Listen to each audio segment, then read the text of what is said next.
कानपुर के बारी गांव में एक परिवार पर दुखों का पहाड़ टूट पड़ा है। दरअसल अल्जीरिया स्थित एक स्पंज आयरन कंपनी में काम करने वाले अनादि मिश्रा की 18 जुलाई को एक ब्लास्ट में मौत हो गई थी।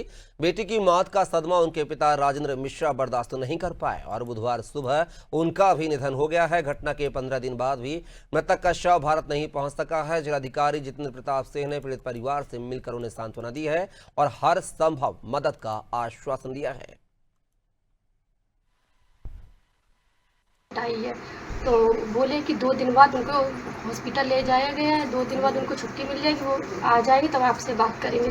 फिर भी उन्होंने मुझसे बात नहीं करी। मैंने उनके सर का भी नंबर लगाया, काफ़ी हुआ, इनका भी नंबर लगाया, लेकिन कोई मुझे जवाब नहीं मिला उस चीज़ का।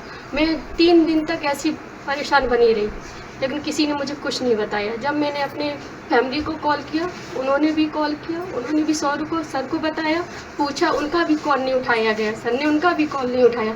फिर चौथे दिन कहीं हम लोगों को पता लगा है कि वो नहीं रहे, उनका एक्सीडेंट हो गया, मतलब आग लगी है उसमें प्लांट में, उसमें वो गैस से वो हो गए। फिर भी ना उन्होंने फोटो दिखाई, ना ही कुछ फ़ोन दिखाया, ना ही बातचीत कराई, कुछ भी नहीं कराया हॉस्पिटल में उन्होंने। एक दुर्भाग्यपूर्ण परिस्थितियों में हमारे देश के निवासी श्री अनादि कुमार मिश्रा जी का देहांत एक दुर्घटना में, तो औद्योगिक दुर्घटना में अल्जीरिया में हो गया 17-18 जुलाई में। और उसके क्रम में उनके पार्थिव शरीर को लाने का प्रयास हम लोग यहाँ कर रहे हैं। दुर्भाग्यवश इसी बीच में उनके पिताजी राजेंद्र प्रसाद जी का भी देहांत हुआ है अभी 2 दिवस पूर्व।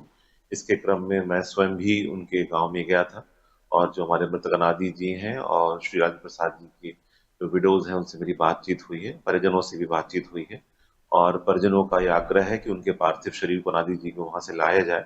इसके क्रम में विभिन्न स्तरों पर मेरे द्वारा समन्वय और संवाद किया गया है।